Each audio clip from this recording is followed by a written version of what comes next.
Órale, mi raza.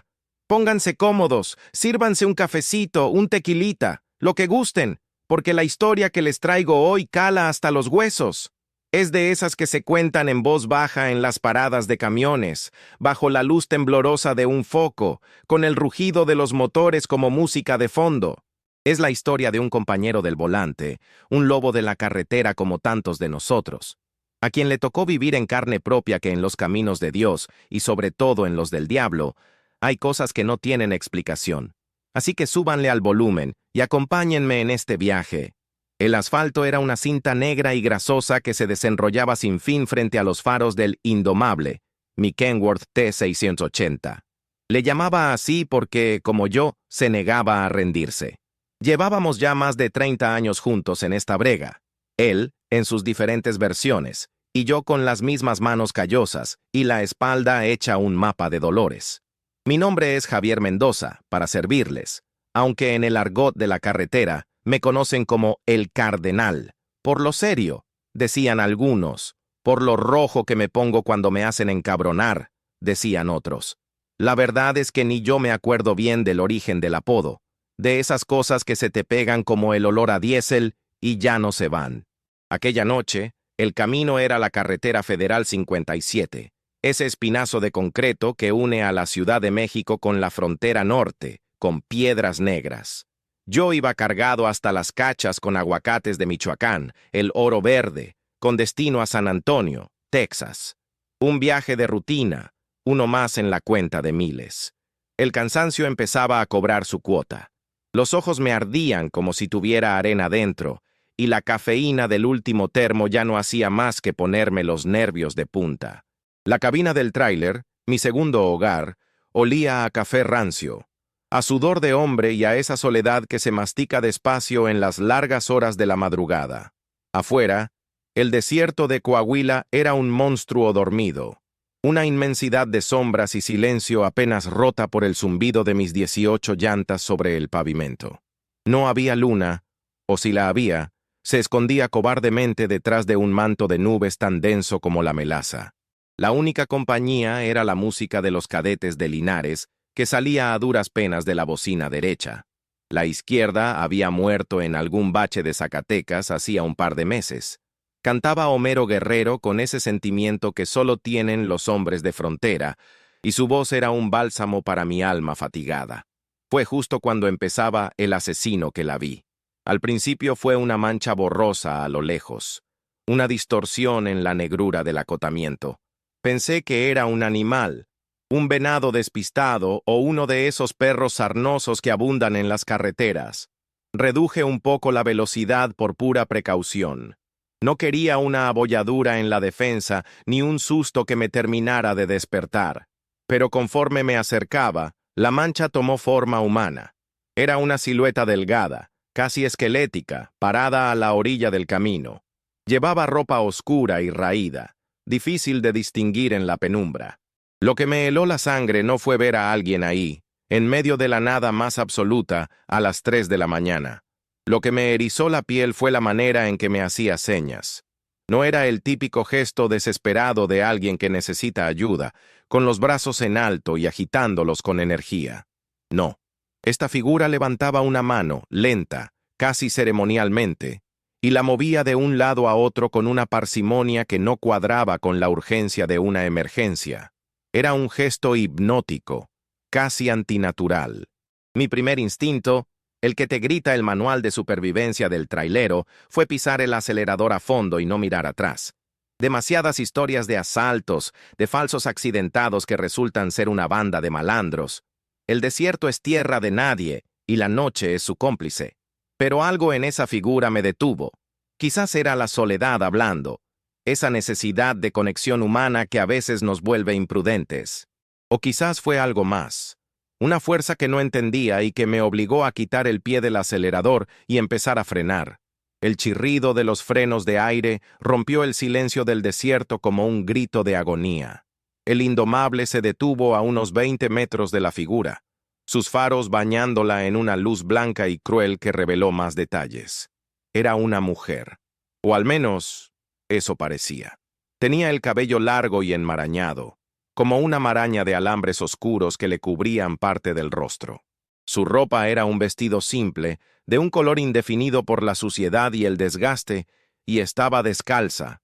Sus pies, sobre el cascajo del acotamiento, parecían raíces aferrándose a la tierra. No se movió. Se quedó ahí, parada, con la mano aún en el aire, ahora quieta, como una estatua macabra iluminada en el escenario de mi parabrisas. Apagué la música. El silencio en la cabina se volvió pesado, opresivo. Cada latido de mi corazón retumbaba en mis oídos como un tambor de guerra. ¿Qué chingados hago?, me pregunté. La razón me gritaba que me largara de ahí, que metiera primera y desapareciera en la noche, pero la imagen de esa mujer tan frágil y desamparada en la inmensidad del desierto me anclaba al sitio. Podría ser la esposa de algún ranchero, una migrante perdida, alguien cuya camioneta se descompuso kilómetros atrás. La decencia, esa vieja costumbre que a veces es una sentencia, me ganó la partida. Con el corazón en la garganta, bajé la ventanilla del copiloto. El aire frío de la madrugada se coló en la cabina, trayendo consigo el olor a polvo y a gobernadora. Esa planta del desierto. Grité tratando de que mi voz sonara más firme de lo que me sentía. «Oiga, ¿necesita ayuda? ¿Está todo bien?» La mujer no respondió. Lentamente bajó el brazo y empezó a caminar hacia el tráiler. Cada paso era deliberado, cansino. Yo puse la mano sobre la palanca de velocidades, listo para arrancar al menor movimiento sospechoso. Tenía debajo del asiento un tubo de acero, mi pacificador, pero sentía que estaba a 1.000.000 de kilómetros de distancia. La mujer llegó hasta la portezuela del copiloto y se detuvo. La luz de la cabina, tenue y amarillenta, iluminó su rostro por primera vez. Y entonces mi mundo se vino abajo. No era vieja, quizás andaría en los 30, pero su cara estaba surcada por un dolor tan profundo que parecía haber vivido 100 años. Sus ojos eran 2 pozos negros, vacíos de toda emoción, como si miraran a través de mí, hacia algo que yo no podía ver. Pero lo que me hizo tragar saliva y sentir un sudor helado recorrer mi espalda no fueron sus ojos, fue su boca. Estaba entreabierta, en una mueca de sorpresa o de angustia perpetua, y en el hueco oscuro de su boca, donde debería estar la lengua, no había nada. Absolutamente nada. Era un hoyo negro, un abismo de silencio. Trató de hablar. Su mandíbula se movió. Un sonido gutural, ahogado, como el de un animal herido, brotó de su garganta. Fue un gorgoteo húmedo y desesperado. Levantó una mano temblorosa y se señaló la boca. Luego negó con la cabeza lentamente. Sus ojos, por un instante, parecieron suplicar, y en ese momento de terror puro entendí la verdad de su gesto, el significado de su silencio forzado. En ese instante, en medio de la nada, bajo la mirada vacía de las estrellas, una mujer que me había hecho parar con señas me estaba diciendo, sin palabras, la frase más aterradora que he escuchado en mi vida: no tengo lengua. El desierto a mi alrededor pareció encogerse. El aire se volvió denso y pesado, y supe, con una certeza que me helaba el alma, que esa noche, en esa carretera, la realidad había decidido tomar un desvío hacia la pesadilla, y yo, pendejo de mí, había decidido seguirla. El shock inicial fue como un golpe en el estómago que me dejó sin aire. Me quedé paralizado, con la mano todavía en la palanca de velocidades, pero sin fuerza para moverla. Mi cerebro, ese órgano que se precia de ser lógico y racional, intentaba desesperadamente encontrar una explicación. Un accidente, una enfermedad terrible, una malformación de nacimiento, un acto de violencia brutal. Todas las posibilidades eran horribles, pero al menos pertenecían al mundo que yo conocía, el mundo de la carne y el hueso, de la causa y el efecto. Sin embargo, había algo en ella, en la quietud antinatural de su presencia y en la profundidad insondable de su mirada, que desafiaba cualquier explicación lógica. No parecía una víctima de asalto que acabara de escapar. No había sangre fresca, no había pánico en sus gestos, solo una especie de resignación milenaria, un cansancio que iba más allá de lo físico. Era como si llevara siglos parada en esa misma carretera, esperando. El sonido gutural que emitió se repitió, un poco más fuerte esta vez, un quejido que parecía venir de las entrañas de la tierra. Se llevó la mano al pecho, justo sobre el corazón, y me miró fijamente. Sus ojos, que antes parecían vacíos, ahora transmitían una urgencia desesperada. No era una amenaza, era una súplica, una petición de ayuda tan cruda y tan directa que trascendía la necesidad de palabras. Mi mente de trailero, entrenada para resolver problemas prácticos, empezó a funcionar a marchas forzadas. ¿Agua?, pregunté, levantando una botella que tenía en el portavasos. Ella negó con la cabeza muy despacio. ¿Necesita que la lleve a un pueblo? ¿A una estación de policía? ¿A un hospital? A cada pregunta, una negación lenta y deliberada. La frustración empezó a mezclarse con el miedo. ¿Qué diablos quería de mí? ¿Por qué yo? En ese tramo de las 57, a esas horas, pasarían al menos una docena de tráileres por hora. ¿Por qué me había elegido a mí? Entonces hizo algo que me descolocó por completo. Extendió su mano, la misma con la que me había hecho señas, hacia la manija de la portezuela del copiloto. No fue un movimiento rápido ni agresivo. Fue lento, casi tímido, como si pidiera permiso. Mi instinto gritó, ¡no! La idea de tenerla dentro de la cabina, a mi lado, en ese espacio confinado que era mi único refugio, me aterraba. Pero mi brazo no se movió para poner el seguro. Mis pies no pisaron el acelerador. Me quedé ahí, como un espectador de mi propia estupidez, mientras sus dedos delgados y sucios se cerraban sobre la manija. El clic del seguro al liberarse sonó como un disparo en la quietud de la noche. La puerta se abrió con un chirrido quejumbroso y ella subió al camión. Su movimiento fue tan ligero que apenas sentí el balanceo de la cabina. Se sentó en el asiento del copiloto, un espacio normalmente ocupado por mapas viejos, recibos de casetas y la foto de mis hijos, a la que le di un vistazo rápido como si buscara protección. Se acomodó con una delicadeza fantasmal, juntando las rodillas y poniendo las manos sobre su regazo. No olía a nada, ni a suciedad, ni a sudor, ni a perfume. Era una ausencia de olor, lo cual era casi más inquietante. La luz del tablero la iluminaba desde abajo, creando sombras extrañas en su rostro demacrado. El silencio dentro de la cabina era ahora una entidad viva, una presencia que respiraba entre nosotros. Me aclaré la garganta, que se sentía como un desierto. Bueno, ¿y ahora qué?, logré decir, mi voz un susurro ronco. Ella no me miró.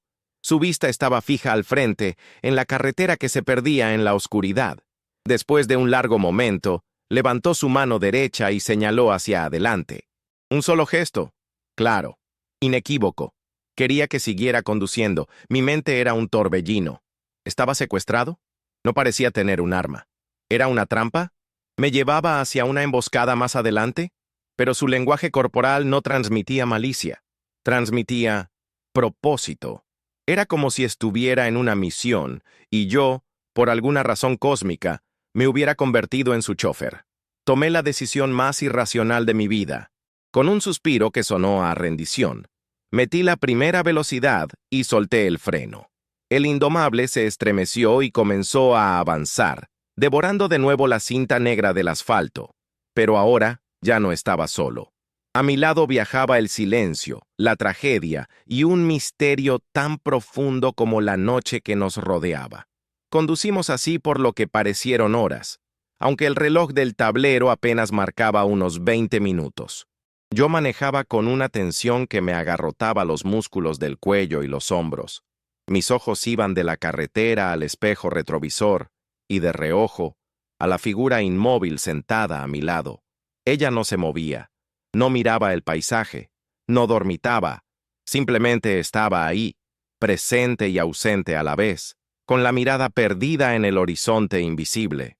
La música de los cadetes había terminado hacía mucho, y no me atreví a poner otra cosa. El único sonido era el ronroneo del motor Cummins, un latido constante que me recordaba que, al menos mecánicamente, el mundo seguía funcionando. Empecé a notar detalles. Sus manos, aunque sucias, tenían uñas limpias y bien formadas. En su dedo anular izquierdo había una marca más clara, la huella de un anillo que ya no estaba. Pequeños indicios de una vida anterior, de una normalidad que le había sido arrancada de la forma más cruel. Mi cabeza no dejaba de maquinar. Trataba de armar el rompecabezas con las pocas piezas que tenía. La ausencia de lengua no era algo con lo que se nace. Era una mutilación, un castigo, una forma de silenciar a alguien para siempre. ¿Qué habría visto? ¿Qué sabía? La carretera por la que transitábamos era famosa por muchas cosas. Por ser una ruta principal para el narco, por los secuestros de migrantes, por los feminicidios que quedaban impunes en los desolados parajes del norte. Su historia podía ser cualquiera de esas, y todas eran igual de aterradoras. De repente, su mano se movió. Se levantó lentamente y señaló hacia la derecha. Miré en esa dirección. No había nada, solo el desierto, matorrales y alguna que otra cactácea que parecía un fantasma con los brazos en alto. ¿Ahí? Pregunté confundido. No hay nada. Es puro monte. Ella insistió, tocando suavemente mi brazo con la punta de sus dedos. Su tacto era frío, como el de una piedra de río en invierno. El vello de mi brazo se erizó. Vi una brecha apenas visible. Dos huellas de tierra que se desviaban de la carretera y se perdían en la oscuridad. Parecía más un camino para cabras que para un tráiler de 18 ruedas. «No puedo meter el camión por ahí», le dije, con la voz teñida de una lógica que se sentía ridícula en ese momento. «Es demasiado grande. Me voy a atascar». Ella retiró la mano y volvió a su postura original, inmóvil, pero sentí un cambio en la atmósfera de la cabina. La quietud se había transformado en una especie de decepción palpable, una tristeza que parecía emanar de ella y llenar el pequeño espacio. Me sentí como un cabrón, un completo idiota. Aquí estaba esta pobre mujer, que había sufrido lo indecible, pidiéndome una sola cosa, y yo me estaba rajando por miedo a atascar el camión. ¿Qué clase de hombre era? Está bien, mascullé, más para mí mismo que para ella. Déjame ver qué puedo hacer. Pasé de largo la brecha y busqué un lugar donde pudiera orillar el tráiler completo sin riesgo. Unos 500 metros más adelante encontré un acotamiento más ancho, casi una pequeña planicie. Maniobré con cuidado el armatoste hasta dejarlo seguro, fuera del flujo de la carretera. Puse los intermitentes, sus luces ámbar parpadeando rítmicamente en la noche como un faro de locura en medio de la nada. Apagué el motor. El silencio que cayó fue absoluto, total. Ya no estaba el ronroneo amigo del Cummins para protegerme. Solo estábamos ella, yo y los secretos del desierto. Bueno, ya me paré, le dije girándome para mirarla. ¿Y ahora? ¿Vamos a caminar hasta allá? Ella asintió una sola vez. Luego, abrió la portezuela y, con la misma levedad con la que había subido, bajó a la tierra. Se quedó esperando a un lado del camión. Agarré mi chamarra más gruesa, una linterna potente que siempre llevaba cargada, y por si las moscas, metí el pacificador de acero en la parte trasera de mi pantalón, oculto bajo la tela. La idea de caminar en la oscuridad por el desierto con una desconocida que no podía hablar y que había aparecido de la nada era, sin duda, la pendejada más grande de mi carrera, pero ya estaba en el baile. Bajé del camión, sintiendo el crujido del cascajo bajo mis botas. El frío era más intenso afuera, un frío seco que te calaba los huesos. Ella no parecía sentirlo, parada ahí en su vestido raído y sus pies descalzos. Cuando estuve a su lado, simplemente se dio la vuelta y empezó a caminar de regreso hacia la brecha, sin mirar si la seguía. No me quedó más remedio que encender la linterna y trotar para alcanzarla. Mi haz de luz bailando sobre las piedras y los matorrales, creando sombras monstruosas que parecían observarnos desde la negrura. Caminamos en silencio por la brecha de tierra. Mis botas levantaban pequeñas nubes de polvo a cada paso, mientras que ella parecía deslizarse sobre el terreno sin perturbarlo. El haz de mi linterna era nuestra única guía. Apuntaba al suelo para no tropezar, pero de vez en cuando lo levantaba para escudriñar la oscuridad que nos rodeaba. No se veía nada, solo más y más de lo mismo, arbustos espinosos, piedras y la silueta lejana de algunas lomas contra un cielo que empezaba a clarear muy tímidamente por el este. El amanecer aún estaba lejos, pero la noche había perdido su negrura absoluta. Después de caminar unos 10 minutos, que se sintieron como una eternidad, ella se detuvo. Estábamos en una especie de claro, un círculo casi perfecto, donde la vegetación era más escasa. El aire aquí se sentía diferente, más pesado, cargado de algo que no podía nombrar. Ella se quedó en el centro del claro y giró lentamente, como si estuviera buscando algo. Yo la observaba, con la linterna fija en ella, el corazón latiéndome con fuerza. ¿Qué buscábamos? ¿Un tesoro enterrado? ¿Un cuerpo? La idea me provocó un escalofrío que no tenía nada que ver con el frío. Finalmente se detuvo y miró al suelo a sus pies. Luego me miró a mí y señaló el lugar con un gesto imperativo. Me acerqué con cautela, iluminando el punto que indicaba. Al principio no vi nada, solo tierra y piedras. Pero al observar más de cerca, noté que la tierra en ese pequeño círculo estaba más suelta, como si hubiera sido removida recientemente. Y había algo semienterrado, un pequeño objeto que brillaba débilmente bajo la luz de mi linterna. Me agaché, con las rodillas protestando por el esfuerzo. Con los dedos, aparté la tierra suelta con cuidado. Lo que encontré no era un tesoro, no era un arma, era algo mucho más personal, mucho más desolador. Era un pequeño dije de plata, en forma de colibrí. Estaba sucio de tierra, pero aún se podía apreciar el detalle de sus alas. La cadenita estaba rota. Levanté la vista hacia ella. Tenía los ojos llenos de lágrimas que no caían, suspendidas en el borde de sus párpados como gotas de rocío. Asintió lentamente, confirmando que eso era lo que buscábamos. Luego, levantó la mano y se señaló a sí misma, luego al dije, y finalmente señaló de nuevo hacia la carretera, hacia el norte. El mensaje era críptico, pero una idea empezó a formarse en mi mente.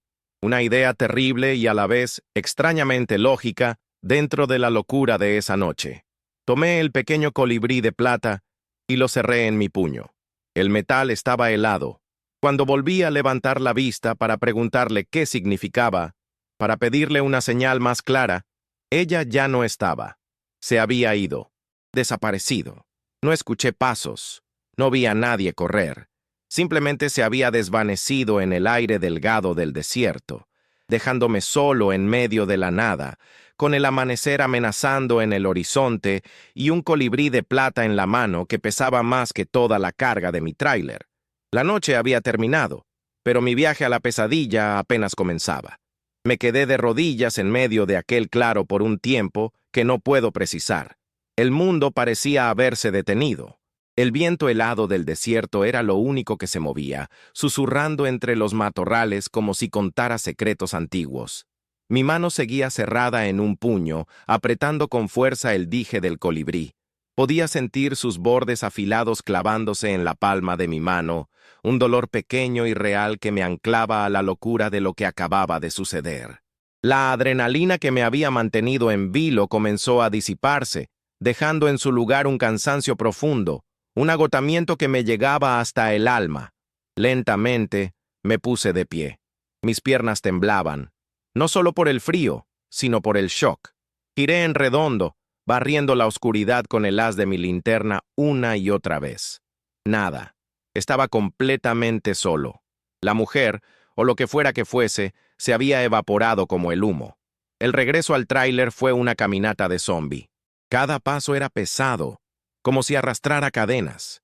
La brecha por la que habíamos venido me parecía ahora un sendero ominoso, una cicatriz en la tierra que llevaba a un lugar fuera del tiempo.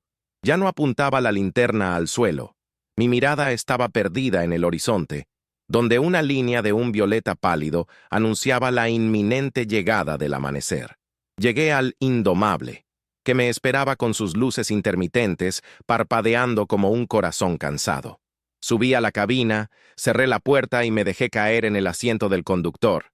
El silencio dentro era ensordecedor. El asiento del copiloto, ahora vacío, parecía gritar la ausencia de la extraña pasajera. Olía a nada. Su presencia no había dejado rastro físico, ni un cabello, ni una huella, ni un olor. Solo el recuerdo y el pequeño objeto de plata que ahora yacía en el portavasos, brillando débilmente bajo la luz del tablero. Me quedé ahí sentado, viendo cómo el cielo pasaba del violeta al naranja y luego a un azul claro y diáfano. El sol salió, pintando el desierto con colores cálidos y revelando su belleza austera y brutal. La luz del día debería haber traído consuelo, debería haber disipado las sombras y los miedos de la noche. Pero no fue así. La realidad de lo vivido era más cruda y tangible a la luz del sol. No había sido un sueño. No había sido una alucinación producto del cansancio. La tierra en mis botas, el dolor en mi palma y, sobre todo, el colibrí de plata en el portavasos eran pruebas irrefutables. Arranqué el motor y el rugido familiar del Cummins fue como una manta de seguridad. Puse el tráiler en marcha y me reincorporé a la carretera, dirigiéndome al norte, como ella había señalado. Pero ahora el viaje era diferente.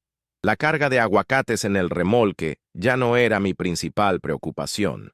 Ahora llevaba otra carga, una mucho más pesada.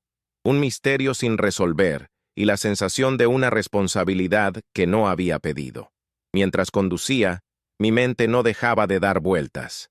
¿Quién era ella? ¿Y qué significaba el colibrí? En muchas culturas, el colibrí es un mensajero, un ser que puede viajar entre el mundo de los vivos y el de los muertos. La idea me dio un escalofrío. ¿Era eso lo que ella era?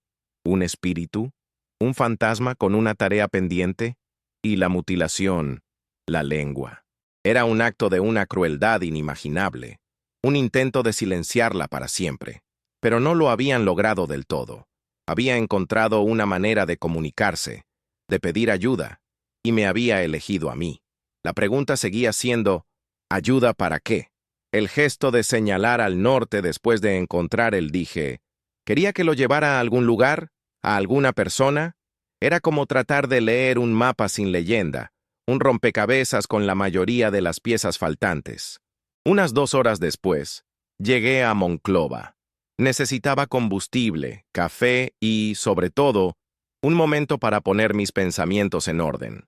Me detuve en una de esas grandes paradas de tráileres, un mundo en sí mismo, con su restaurante, sus regaderas, su taller mecánico y su tienda.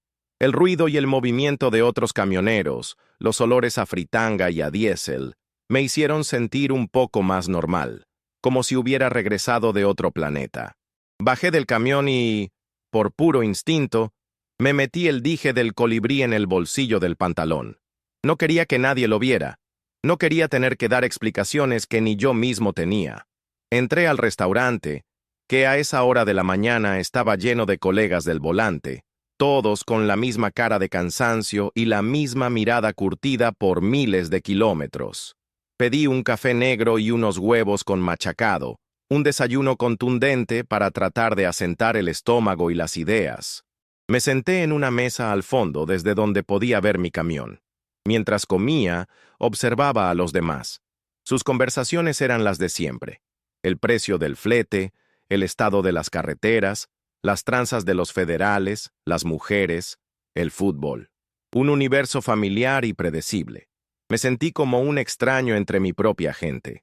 Ellos hablaban de cosas mundanas, mientras yo tenía la cabeza llena de fantasmas y misterios sin resolver. Saqué el dije del bolsillo y lo puse sobre la mesa, ocultándolo parcialmente con la mano. Lo examiné a la luz del día. Era de plata, sin duda, y de buena calidad. En la parte trasera, grabado con una letra muy fina, casi imperceptible, había algo. Tuve que entrecerrar los ojos para leerlo. Eran 2 iniciales, A.R. A.R. ¿Quién era A.R.? ¿Era ella? ¿O era la persona a la que tenía que entregarle el colibrí? Era una pista, la primera pista real en todo este embrollo. Sentí una pequeña oleada de propósito. Esto ya no era solo una experiencia paranormal aterradora. Ahora era una investigación. Tenía un nombre, o al menos unas iniciales. El gesto de señalar al norte. Monclova estaba al norte de donde la encontré, pero ella había señalado más allá. Mi destino era Piedras Negras, en la frontera. Quizás la respuesta estaba allí, o en el otro lado, en Texas. La ruta del aguacate me llevaba a San Antonio. El misterio podría abarcar 2 países. La idea me abrumó un poco. Yo solo era un pinche trailero, no un detective. Mi trabajo era llevar una carga del punto A al punto B de la forma más segura y eficiente posible. Pero la mirada de aquella mujer, su súplica silenciosa, se había grabado en mi memoria. No podía simplemente ignorarlo. Me había convertido en parte de su historia y sentía que tenía la obligación moral de verla terminar. Terminé mi desayuno, pagué la cuenta y antes de regresar al camión, hice algo que no solía hacer. Entré a la pequeña capilla que estas paradas de camiones suelen tener. No soy un hombre especialmente religioso, creo en Dios a mi manera, una manera forjada en la soledad de la carretera y en los sustos que te da de vez en cuando. Pero en ese momento necesitaba algo más. Me senté en una de las bancas de madera, frente a una imagen de la Virgen de Guadalupe, la patrona de los viajeros. No recé una oración formal. Simplemente me quedé ahí, en silencio, con el dije del colibrí en la mano. Le hablé a la Virgencita en mi mente. Morenita, le dije, no sé en qué bronca me metí. No sé si estoy loco o si de verdad pasó lo que creo que pasó. Solo te pido que me eches una mano. Dame una señal, una pista, algo que me diga qué hacer. Esta pobre alma necesita descansar, y por alguna razón, me tocó a mí ayudarla. No me dejes solo en esto. Salí de la capilla sintiéndome un poco más ligero, aunque la incertidumbre seguía ahí.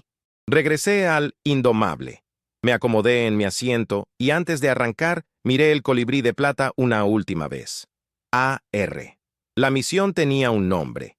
Puse el motor en marcha, el tráiler cobró vida y me reincorporé a la carretera 57.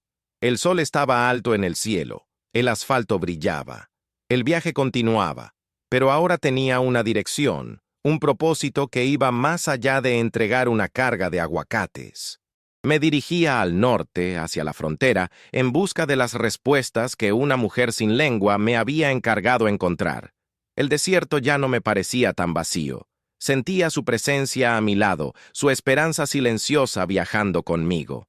El resto del trayecto hasta Piedras Negras fue un monólogo interno constante. Cada kilómetro que avanzaba, mi mente repasaba los eventos de la noche anterior, tratando de encontrarle un sentido, una lógica que se me escapaba. Tenía el dije de plata con las iniciales AR, guardado en el bolsillo pequeño de mis vaqueros, y de vez en cuando metía la mano para tocarlo, para asegurarme de que seguía ahí, de que era real. El metal frío era un recordatorio constante de mi extraña promesa. La carretera, esa vieja conocida, se me antojaba diferente. Cada sombra parecía esconder un secreto. Cada ráfaga de viento parecía susurrar un nombre. El mundo se había vuelto un lugar más misterioso, más profundo. Me di cuenta de que durante 30 años había recorrido esas mismas carreteras viendo solo el asfalto, las señales de tráfico y los otros vehículos. Nunca me había detenido a pensar en las historias que guardaban, en las vidas que se habían cruzado o terminado en esos parajes solitarios. Llegué a la frontera al caer la tarde. El caos del cruce de Piedras Negras a Eagle Pass fue un bienvenido regreso a la realidad tangible. El papeleo, la revisión de aduanas, las largas filas de camiones, todo eso era mi pan de cada día, un ritual que podía hacer con los ojos cerrados. Por unas horas, la burocracia logró opacar el misterio. Logré concentrarme en mi trabajo, en asegurarme de que la carga de aguacates pasara sin contratiempos. Pero una vez que estuve del otro lado, en territorio gringo, con la carretera I-35 extendiéndose frente a mí hacia San Antonio, la sensación de urgencia regresó con más fuerza. Ahora estaba en otro país. Si la clave del misterio estaba aquí, ¿cómo diablos la iba a encontrar? ¿Buscar a alguien con las iniciales AR en todo Texas? Era como buscar una aguja en un pajar. Decidí que lo primero era lo primero: entregar la carga. No podía permitir que mi odisea personal afectara mi trabajo, mi reputación. El profesionalismo era lo único que me quedaba en un mundo que se había vuelto del revés. Conduje toda la noche, esta vez sin apariciones espectrales, pero con la sensación constante de ser observado. Cada vez que miraba el asiento del copiloto vacío, casi podía ver su silueta sentada ahí, con la mirada fija en el camino. Llegué al centro de distribución en San Antonio en la madrugada, justo a tiempo. La descarga fue rápida y eficiente. Con el remolque vacío y el pago asegurado, oficialmente había terminado mi trabajo. Ahora comenzaba el otro, el que no venía con carta de porte ni con pago de por medio. Tenía un par de días libres antes de tener que cargar de nuevo para el viaje de regreso. Normalmente, aprovecharía para dormir, comer bien y quizás ver una película. Pero esta vez era diferente. Tenía una misión. Me estacioné en una zona de descanso para tráileres a las afueras de la ciudad. Lo primero que hice fue sacar mi laptop, una computadora vieja y lenta, que usaba principalmente para comunicarme con mi familia. Pagué por una hora de internet y empecé mi búsqueda. ¿Por dónde empezar? Tecleé en el buscador, en español y en inglés. Mujer desaparecida, carretera 57, Coahuila. Cuerpo de mujer encontrado sin lengua, México.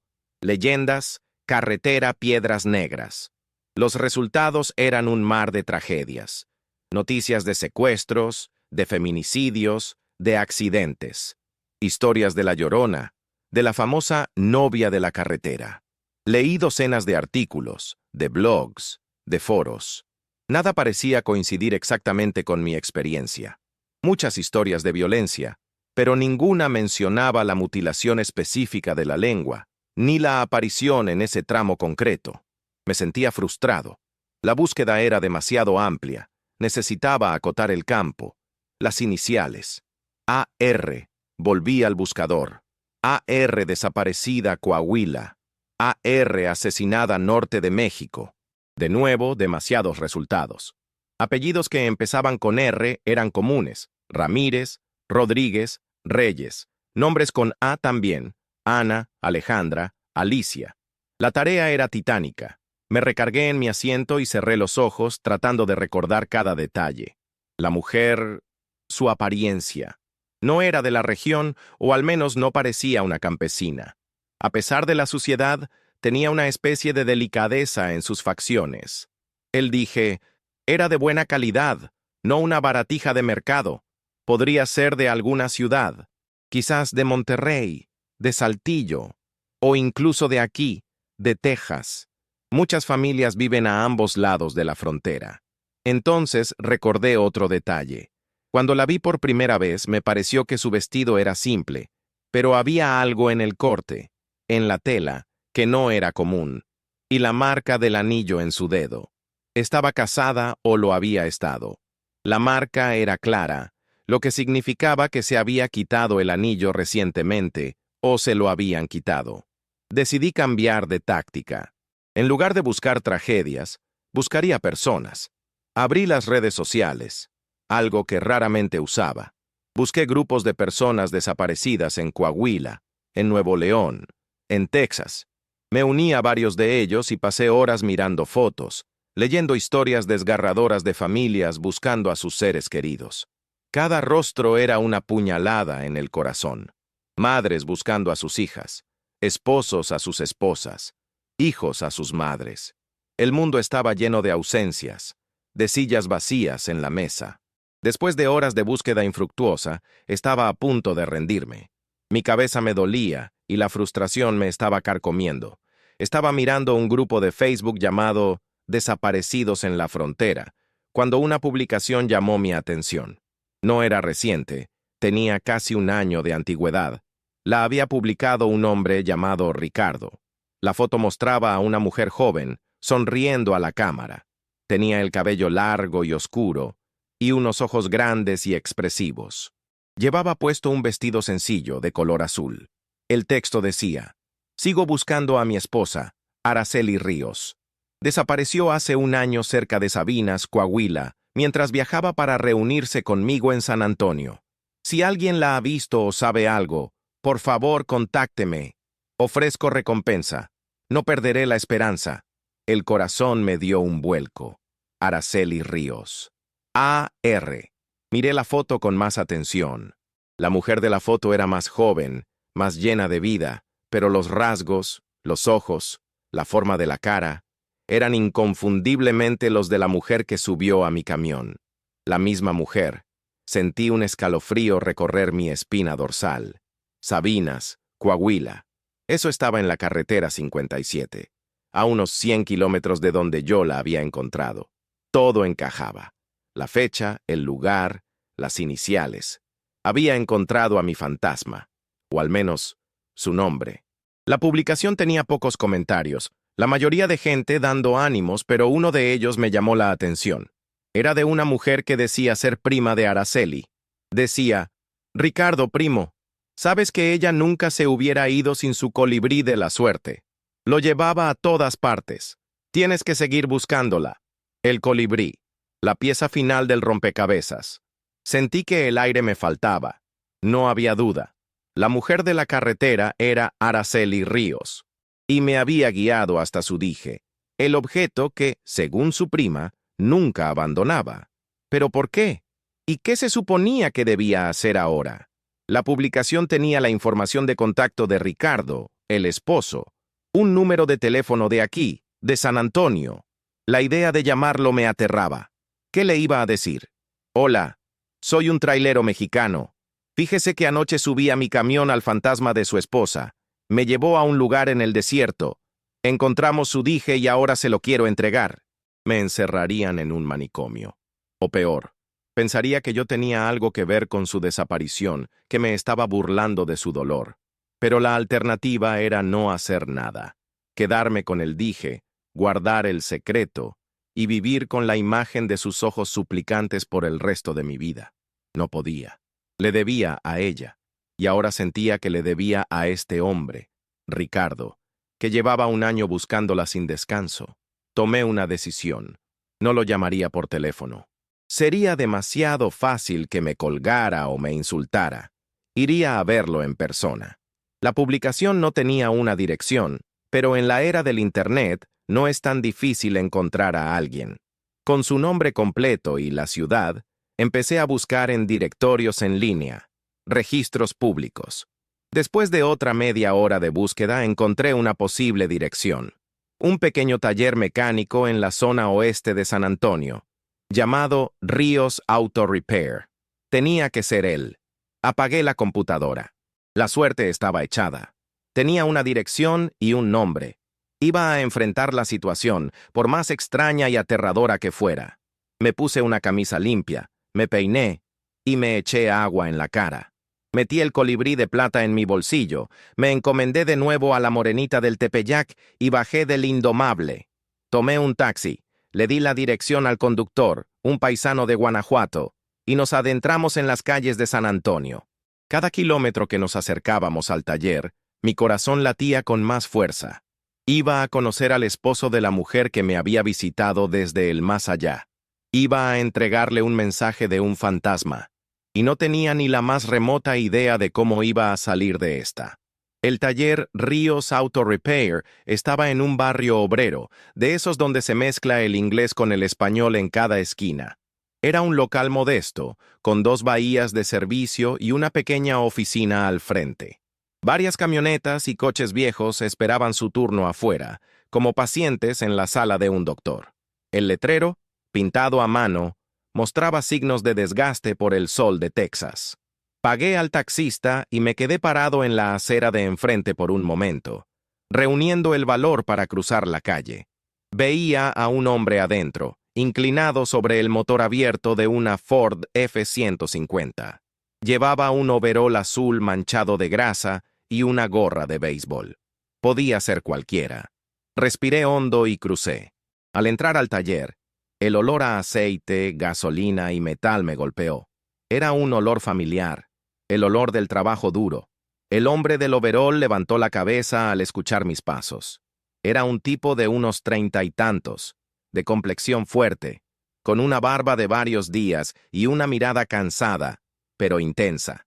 Eran los mismos ojos de la foto de Facebook, solo que ahora estaban llenos de una tristeza profunda y arraigada. No había duda. Era él, Ricardo Ríos. «Buenas tardes», dije, con la voz un poco temblorosa. «¿Busca algo, jefe?», me preguntó limpiándose las manos con un trapo. Su acento era norteño, de Coahuila o Nuevo León. «Busco a Ricardo Ríos», respondí. «Soy yo», dijo, sin dejar de mirarme con curiosidad. «¿En qué le puedo ayudar?». El momento de la verdad había llegado. Saqué la mano del bolsillo, la abrí y le mostré el colibrí de plata. «Creo que esto le pertenece», dije, con la voz apenas un susurro.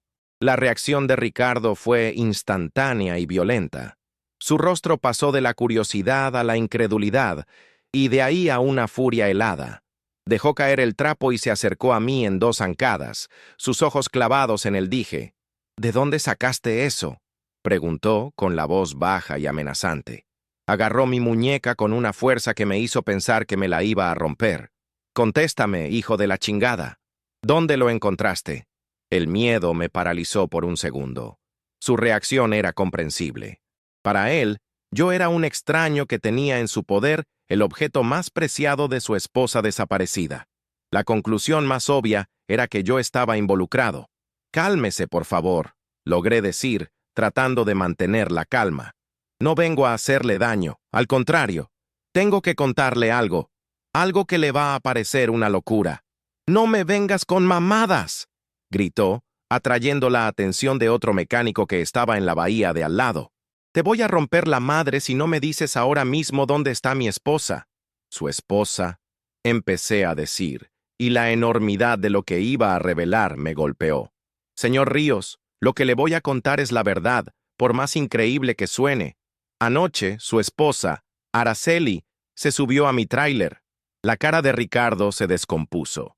La furia dio paso a una confusión total. «¿Qué estás diciendo? ¿La viste? ¿Dónde está? ¡Habla!». «No la vi, señor Ríos. O sea, sí la vi, pero ella no está viva». Las palabras salieron de mi boca como piedras.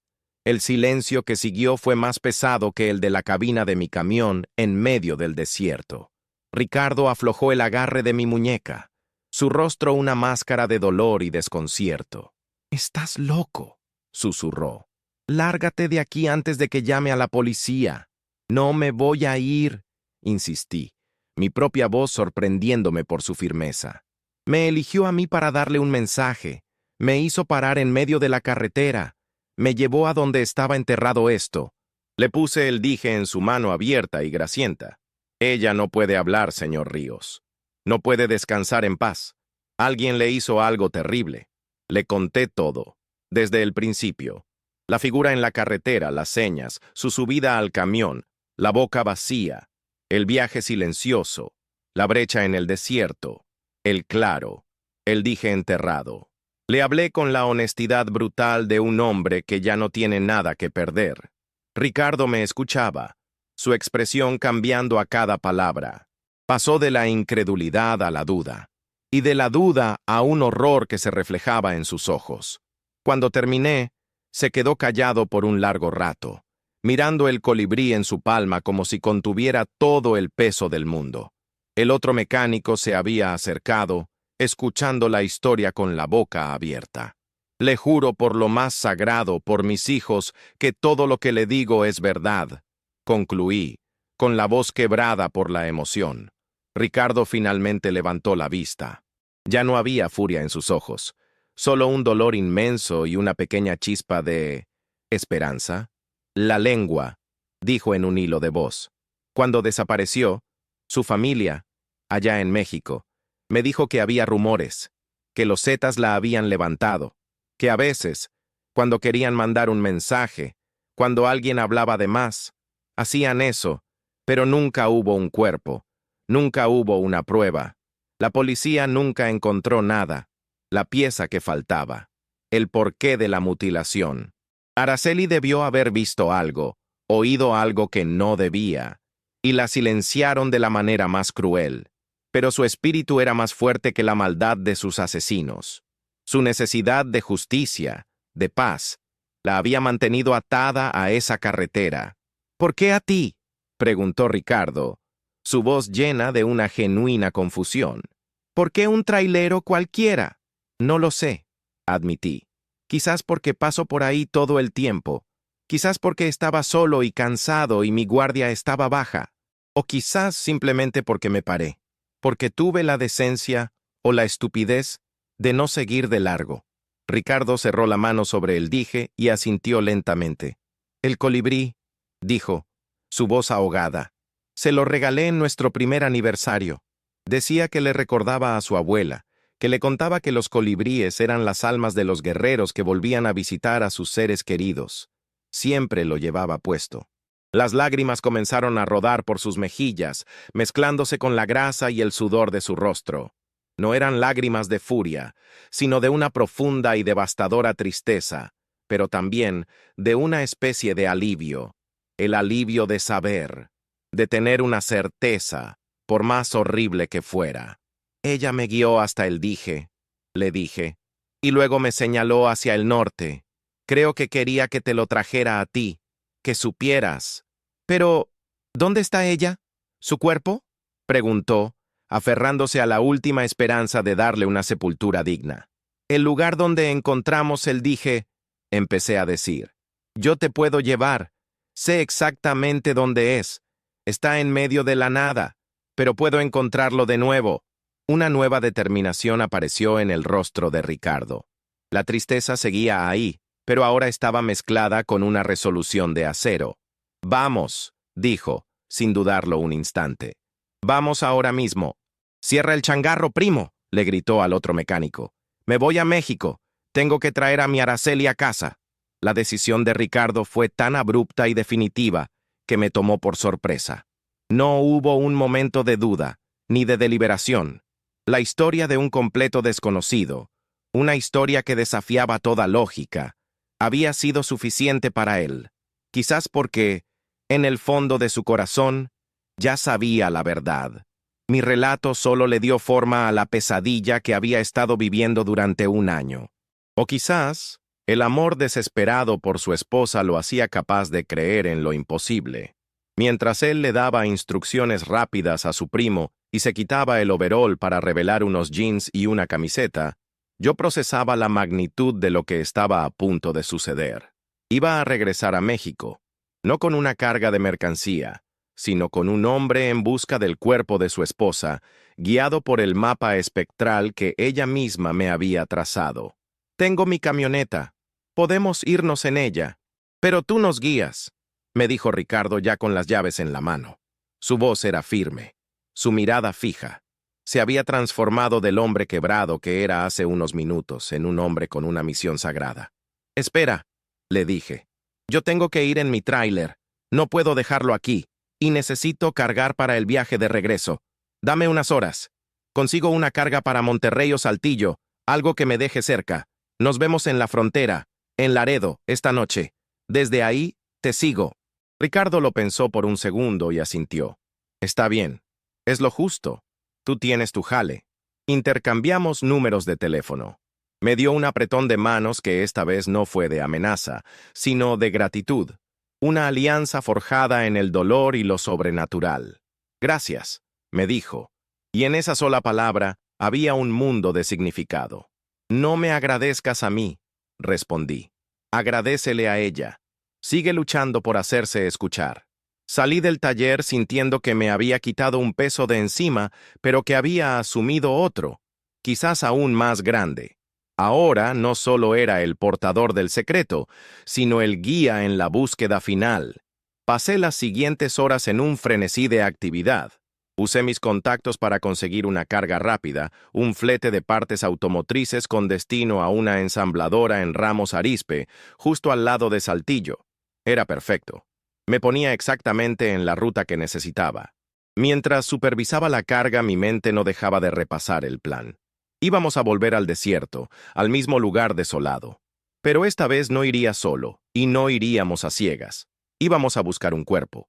La idea era macabra, pero necesaria. Esa noche, como habíamos acordado, me encontré con Ricardo en una gasolinera del lado mexicano, en Nuevo Laredo.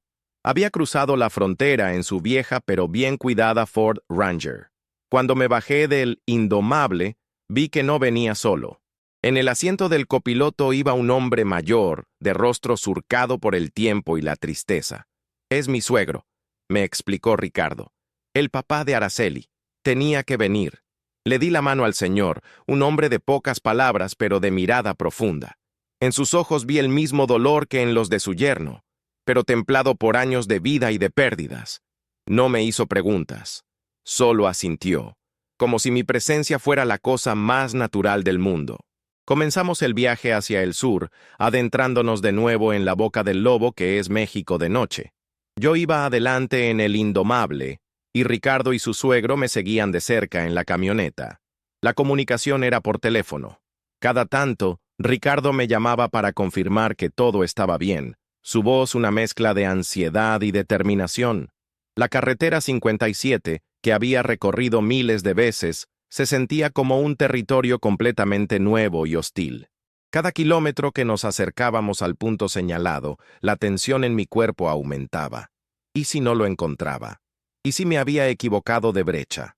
La noche era igual de oscura que la anterior, el paisaje una mancha negra e informe. Finalmente, después de varias horas de manejo tenso, empecé a reconocer el terreno, las lomas, una curva específica, un viejo anuncio de refresco oxidado. «Estamos cerca», le dije a Ricardo por teléfono, mi voz más ronca de lo normal. «En unos 10 kilómetros. Busca una brecha a la derecha. Voy a bajar la velocidad y a poner las intermitentes». Y ahí estaba, la misma cicatriz en la tierra, apenas visible a la luz de los faros. Frené el tráiler en el mismo acotamiento ancho de la noche anterior. La camioneta de Ricardo se detuvo detrás de mí. Bajamos de los vehículos. El silencio del desierto nos envolvió de nuevo. Esta vez éramos 3 hombres, armados con palas y linternas que Ricardo había traído, y con una esperanza frágil y terrible. «Es por aquí», dije, señalando con mi linterna hacia la brecha. Y comenzamos a caminar, repitiendo mi peregrinaje de la noche anterior. El padre de Araceli caminaba con una dignidad silenciosa, su mirada barriendo la oscuridad como si esperara ver a su hija aparecer en cualquier momento. Ricardo iba a mi lado, tenso como la cuerda de un violín. Llegamos al claro. El lugar se sentía igual de cargado, de solemne. «Fue aquí», dije, apuntando al círculo de tierra suelta donde había encontrado el dique. «Aquí es donde ella me señaló». Ricardo y su suegro se miraron. No hubo necesidad de palabras. Dejaron caer las herramientas y sin dudarlo empezaron a cavar. Yo me quedé un poco apartado, iluminando el área con mi linterna, sintiéndome como un intruso en un momento tan íntimo y doloroso. El único sonido era el de las palas golpeando la tierra dura y pedregosa del desierto. El trabajo era difícil. El suelo estaba compacto, lleno de raíces y rocas, pero ellos cavaban con una energía desesperada, impulsados por un año de incertidumbre y dolor. Pasó 1 hora, quizás 2. El sudor perlaba sus frentes a pesar del frío de la noche, y entonces, una de las palas golpeó algo con un sonido sordo, un sonido que no era de piedra ni de tierra, un sonido hueco y orgánico. Se detuvieron en seco, se miraron el uno al otro, y luego a mí. El miedo a lo que iban a encontrar flotaba en el aire. Ricardo se arrodilló y, con sus propias manos, empezó a quitar la tierra con cuidado. Lo que reveló la luz de nuestras linternas fue la imagen más desoladora que he visto en mi vida. Envuelto en una lona sucia, estaba el cuerpo de Araceli Ríos. No entraré en los detalles macabros. Basta decir que la brutalidad de lo que le habían hecho era evidente, incluso después de 1 año bajo tierra. Su asesino o asesinos no solo le habían quitado la vida y la voz, sino que habían intentado borrarla por completo. Pero no lo lograron. El padre de Araceli se derrumbó de rodillas, un sollozo ahogado escapando de su garganta. Ricardo se quedó paralizado, mirando el cuerpo de la mujer que amaba. Su rostro una máscara de horror y de una tristeza tan profunda que parecía no tener fondo. Yo me di la vuelta, dándoles un momento de privacidad, mis propios ojos llenos de lágrimas. Escuché el llanto contenido de dos hombres que por fin habían encontrado lo que buscaban y que ahora tenían que enfrentar la terrible realidad de su pérdida. Después de un largo rato, Ricardo me habló. La encontramos, dijo, con la voz rota. Gracias a ti la encontramos. Ahora puede descansar. Ahora podemos llevarla a casa. En ese momento, en medio del desierto de Coahuila, bajo la mirada silenciosa de las estrellas, sentí que una presencia se desvanecía. La pesadez en el aire se disipó. El frío pareció disminuir. Fue una sensación sutil, casi imperceptible, pero supe con certeza que Araceli se había ido. Su misión estaba cumplida. Había sido escuchada. Había encontrado el camino a casa. La justicia aún estaba lejos, pero la paz, su paz, por fin había llegado. Y yo, un simple trailero, había sido el improbable instrumento de esa paz.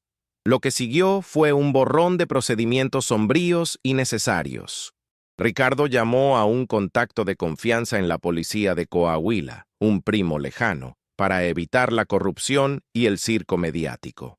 Se hizo el levantamiento del cuerpo de la manera más discreta posible.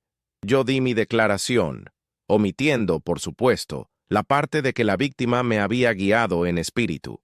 Dije que había visto tierra removida de forma sospechosa mientras buscaba un lugar para orinarme, una mentira piadosa para proteger la cordura de todos los involucrados, incluida la mía.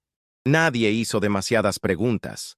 En un país con tantos muertos, a veces es más fácil aceptar una verdad simple que una explicación complicada.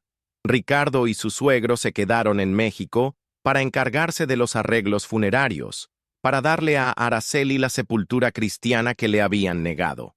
Antes de que yo continuara mi viaje hacia Ramos Arizpe, Ricardo me buscó en la parada de camiones donde me había estacionado. Se acercó al indomable, con los ojos rojos e hinchados, pero con una nueva calma en su rostro. «Nunca voy a poder pagarte lo que hiciste por nosotros, Javier», me dijo, usando mi nombre por primera vez. «Me devolviste una parte de mi vida, me diste un cierre. No hice nada que un buen hombre no hubiera hecho», respondí, aunque en el fondo sabía que la mayoría se habría seguido de largo. «¿Tú habrías hecho lo mismo?». Me extendió un sobre grueso. «Es la recompensa que ofrecía», dijo. «Por favor, acéptala». Lo miré y negué con la cabeza. «No puedo aceptar eso, Ricardo. Esto no lo hice por dinero. Guárdatelo. Úsalo para el funeral, para lo que necesiten». Ricardo insistió, pero yo me mantuve firme. Mi pago no era monetario. Mi pago era la sensación de paz que sentí en el desierto, la certeza de haber ayudado a un alma a encontrar su camino. Al final, Ricardo guardó el sobre y me dio un abrazo fuerte, un abrazo de hermano. «Cuídate mucho en la carretera, cardenal», me dijo, usando el apodo que seguramente había escuchado en mis conversaciones telefónicas. «Y si alguna vez necesitas un mecánico en San Antonio, mi taller es tu casa». Nos despedimos. Vi cómo su camioneta se alejaba y sentí que una etapa de mi vida se cerraba. Entregué mi carga en Ramos Arizpe y comencé el largo viaje de regreso a casa, al centro del país. El camino se sentía diferente, más ligero. La soledad de la cabina ya no era opresiva, sino pacífica. Sentía que ya no estaba solo, pero no de una manera escalofriante, sino reconfortante. Sentía la gratitud de Araceli, de Ricardo, de su padre. Sentía que había hecho lo correcto. La carretera seguía siendo un lugar peligroso y lleno de historias trágicas, pero ahora sabía que también podía ser un lugar de redención, de conexiones inesperadas entre este mundo y el que nos espera más allá. Ya no veo el asfalto como una simple cinta negra. Ahora veo las historias que guarda, los secretos que susurra el viento. Sigo siendo Javier Mendoza, el cardenal, un lobo de la carretera. Pero algo dentro de mí cambió para siempre en esa noche en el desierto de Coahuila. Aprendí que las voces más importantes no siempre se escuchan con los oídos y que los mensajes más urgentes a veces los entrega quien ya no tiene lengua para hablar.